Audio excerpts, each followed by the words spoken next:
Brought to you by V-Guard, co-powered by Sensodyne and Vimal. ಬಾಯಲ್ಲಿ ಹೇಳಿ ಕೇಸರಿ. Associate sponsor Ultratech Cement. ಇನ್ನು Prajwal Revanna passport ರದ್ದು ಮಾಡೋದಕ್ಕೆ ಸಿಎಂ ಸಿದ್ದರಾಮಯ್ಯ ಬರೆದಿರುವಂತಹ ಪತ್ರ. ಇದು ಎರಡನೇ ಬಾರಿಗೆ ಸಿಎಂ ಸಿದ್ದರಾಮಯ್ಯ ಪತ್ರ ಬರಿತಾ ಇರುವಂಥದ್ದು. ಸದ್ಯಕ್ಕೀಗ ಸಿಕ್ಕಿರುವಂತಹ ಮಾಹಿತಿ ಪ್ರಕಾರ ವಿದೇಶಾಂಗ ಇಲಾಖೆ ಈ ಪತ್ರವನ್ನು ಸ್ವೀಕರಿಸಿದೆ. ಪ್ರಧಾನಿ ಮೋದಿಗೆ ಬರೆದಂತಹ ಪತ್ರ ಇದು. ಈ ಹಿಂದೆ ಕೂಡ ಒಂದು ಪತ್ರವನ್ನು ಬರೆದಿದ್ರು, ಈಗ ಮತ್ತೊಮ್ಮೆ ಎರಡನೇ ಪತ್ರವನ್ನು ಬರೆದಿದ್ದಾರೆ. ಮುಂದಿನ ಕಾರ್ಯವೈಖರಿ ಬಗ್ಗೆ ಇಲಾಖೆ ಪರಿಶೀಲನೆ ನಡೆಸುತ್ತೆ ಅನ್ನುವಂಥದ್ರ ಬಗ್ಗೆನೂ ಕೂಡ ಈಗ ಮಾಹಿತಿ ಇದೆ. ಪಾಸ್ಪೋರ್ಟ್ ರದ್ದತಿ ನಿಯಮಗಳ ಒಂದು ಪರಿಶೀಲನೆ ಆಗಬೇಕು, ಸೊ ಅದರ ಅನ್ವಯ ಕ್ರಮಗಳನ್ನು ಕೈಗೊಳ್ಳಲಾಗುತ್ತೆ ಅಂತೇಳಿ ಪಾಸ್ಪೋರ್ಟ್ ರದ್ದತಿ ಸಾಧ್ಯತೆಗಳ ಬಗ್ಗೆ ಕೂಡ ಚಿಂತನೆಯನ್ನು ನಡೆಸಲಾಗುತ್ತೆ ಅನ್ನುವಂಥದ್ರ ಬಗ್ಗೆ ಒಂದು ಮಾಹಿತಿ ಈಗ ಸ್ಪಷ್ಟವಾಗಿದೆ. ಅಂದರೆ ಈ ಮೊದಲು ಏನೋ ಒಂದು ಪತ್ರವನ್ನು ಬರೆದು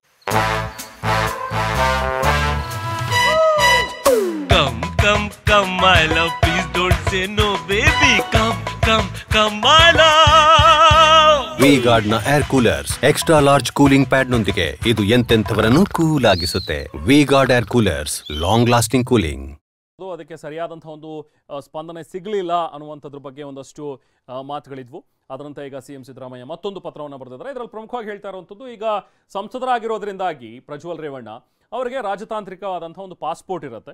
ಸೊ ಆ ಪಾಸ್ಪೋರ್ಟ್ ರದ್ದು ಮಾಡಬೇಕಂತ ಹೇಳಿದ್ರೆ ಅದಕ್ಕೆ ಕೇಂದ್ರ ಸರ್ಕಾರನೇ ಕ್ರಮಗಳನ್ನು ಕೈಗೊಳ್ಳಬೇಕು, ವಿದೇಶಾಂಗ ಇಲಾಖೆನೇ ಅದಕ್ಕೆ ಕ್ರಮಗಳನ್ನು ಕೈಗೊಳ್ಳಬೇಕಾಗತ್ತೆ. ಸೊ ಹಾಗಾಗಿ ಸ್ಟೇಟ್ನಿಂದ ಅದಕ್ಕೊಂದು ಶಿಫಾರಸು ಹೋಗಿದೆ. ಅಂದರೆ ಇವ್ರನ್ನ ಆದಷ್ಟು ಬೇಗ ನಾವು ಭಾರತಕ್ಕೆ ಕರೆಸಬೇಕು, ವಿಚಾರಣೆಗೆ ಒಳಪಡಿಸಬೇಕು. ಇವ್ರ ಹತ್ರ ರಾಜತಾಂತ್ರಿಕ ಪಾಸ್ಪೋರ್ಟ್ ಇರೋದ್ರಿಂದಾಗಿ ಅವರು ವಿದೇಶದಲ್ಲಿ ಸ್ವಚ್ಛಂದವಾಗಿ ಓಡಾಡ್ಕೊಂಡಿದ್ದಾನೆ. ಸೊ ಹಾಗಾಗಿ ಅವರನ್ನು ಭಾರತಕ್ಕೆ ಕರೆಸಬೇಕಂತ ಹೇಳಿದ್ರೆ ರಾಜತಾಂತ್ರಿಕ ಪಾಸ್ಪೋರ್ಟನ್ನು ಕ್ಯಾನ್ಸಲ್ ಮಾಡಿಬಿಟ್ರೆ ಆಗ ಯಾವುದೇ ದೇಶದಲ್ಲಿದ್ದರೂ ಆತನನ್ನು ಇಂಡಿಯಾಗೆ ಡಿಪೋರ್ಟ್ ಮಾಡಬೇಕಾಗತ್ತೆ. ಆ ಟೈಮ್ನಲ್ಲೇ ಆತನನ್ನು ಬೆಂಗಳೂರಿಗೆ ಕರೆಸ್ಕೊಂಡು ನಂತರ ವಿಚಾರಣೆಯನ್ನು ಮಾಡಬಹುದು ಅನ್ನುವಂಥದ್ದು ಒಂದು ವಿಚಾರ. ಸೊ ಹಾಗಾಗಿ ಈಗ ಪಾಸ್ಪೋರ್ಟ್ ರದ್ದತಿಗೆ ಕೋರಿ ಸಿಎಂ ಸಿದ್ದರಾಮಯ್ಯ ಎರಡನೇ ಬಾರಿಗೆ ಪತ್ರವನ್ನು ಕೂಡ ಬರೆದಿದ್ದಾರೆ.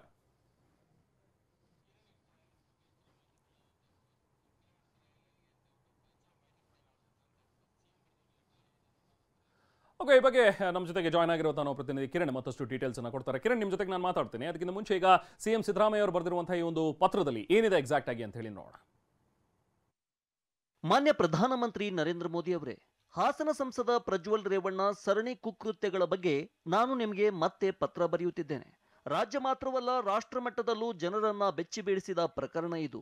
ತಲೆ ತಗ್ಗಿಸುವಂತಹ ಪ್ರಕರಣದಲ್ಲಿ ಹಾಸನ ಲೋಕಸಭಾ ಕ್ಷೇತ್ರದ ಹಾಲಿ ಸಂಸದ ಹಾಗೂ ಈ ಬಾರಿ ಚುನಾವಣೆಯಲ್ಲಿ ಮತ್ತೆ ಸ್ಪರ್ಧಿಸಿರುವ ಮಾಜಿ ಪ್ರಧಾನಿಗಳ ಮೊಮ್ಮಗ ಪ್ರಜ್ವಲ್ ರೇವಣ್ಣ ಏಪ್ರಿಲ್ 27, 2024ರಂದು ದೇಶ ಬಿಟ್ಟು ತಲೆಮರೆಸಿಕೊಂಡಿದ್ದಾನೆ.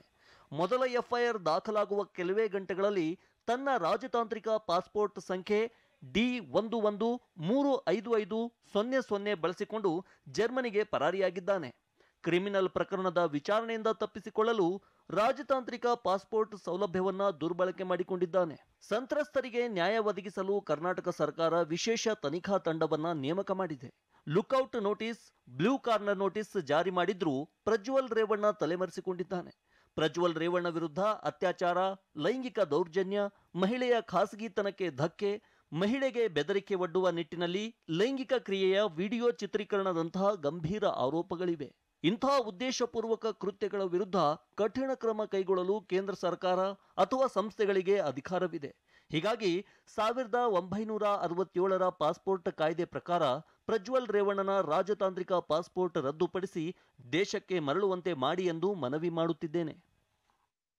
ಸೊ ಇದು ಸಿಎಂ ಸಿದ್ದರಾಮಯ್ಯ ಅವರು ಬರೆದಿರುವಂತಹ ಎರಡನೇ ಪತ್ರ. ಡೀಟೇಲ್ಸ್ ನಾವು ಪ್ರತಿನಿಧಿ ಕಿರಣ್ ನೀಡ್ತಾರೆ. ಕಿರಣ್, ಈಗ ಎರಡನೇ ಬಾರಿಗೆ ಪತ್ರವನ್ನು ಬರೆದಿದ್ದಾರೆ. ಮೊದಲನೇ ಬಾರಿ ಸರಿಯಾಗಿ ಸ್ಪಂದನೆ ಸಿಗಲಿಲ್ಲ ಅನ್ನುವಂಥದ್ರ ಬಗ್ಗೆ ವಿಚಾರ ಆಯಿತು. ಅಟ್ಲೀಸ್ಟ್ ಈಗ ಎರಡನೇ ಪತ್ರಕ್ಕೆ ವಿದೇಶಾಂಗ ಇಲಾಖೆಯಿಂದ ಏನಾದರೂ ಒಂದು ರಿಯಾಕ್ಷನ್ಸ್ ಬಂದಿದೆಯಾ? ಸೊ ರಾಜತಾಂತ್ರಿಕವಾದಂಥ ಪಾಸ್ಪೋರ್ಟನ್ನು ಕ್ಯಾನ್ಸಲ್ ಆಗುವಂಥ ಸಾಧ್ಯತೆಗಳು, ಇದಕ್ಕೆ ಯಾವ ರೀತಿ ಕ್ರಮಗಳನ್ನು ಕೈಗೊಳ್ಳಬೇಕು, ಇದ್ರ ಬಗ್ಗೆ ಏನಾದರೂ ಡೀಟೇಲ್ಸ್ ಲಭ್ಯವಾಗ್ತಾ ಇದೆಯಾ ಕಿರಣ್?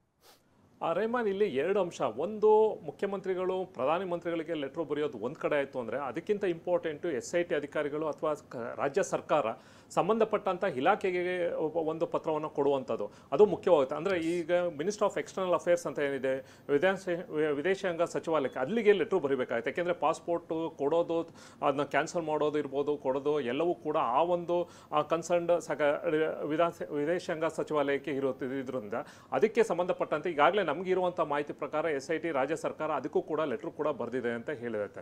ಅಲ್ಲಿ ಈ ಒಂದು ರಾಜ್ಯ ಸರ್ಕಾರ ಬರೆದಿರುವಂಥ ಲೆಟ್ರನ್ನ ಪ್ರೋಸೆಸ್ ಮಾಡುವಂಥ ಕೆಲಸವನ್ನು ಕೂಡ ಮಿನಿಸ್ಟರ್ ಆಫ್ ಎಕ್ಸ್ಟರ್ನಲ್ ಅಫೇರ್ಸ್ ಮಾಡ್ತಾ ಇದೆ ಅನ್ನೋ ಒಂದು ಇನ್ಫಾರ್ಮೇಷನ್ ಕೂಡ ಇದೆ.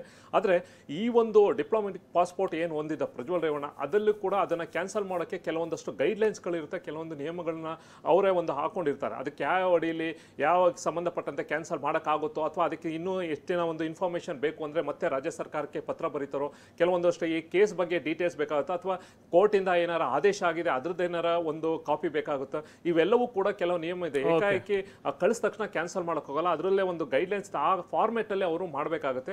ಅದರಲ್ಲಿ ಪ್ರೋಸೆಸ್ ಅಲ್ಲಿ ಇದ್ದಾರೆ ಅನ್ನೋ ಒಂದು ಇನ್ಫಾರ್ಮೇಶನ್ ಈಗ ಸಿಕ್ಕಿದೆ Rehman. Okay, thank you Kiran. Brought to you by V-Guard, co-powered by Sensodyne and Vimal. ಬಾಯಲ್ಲಿ ಹೇಳಿ ಕೇಸರಿ. Associate sponsor Ultratech Cement.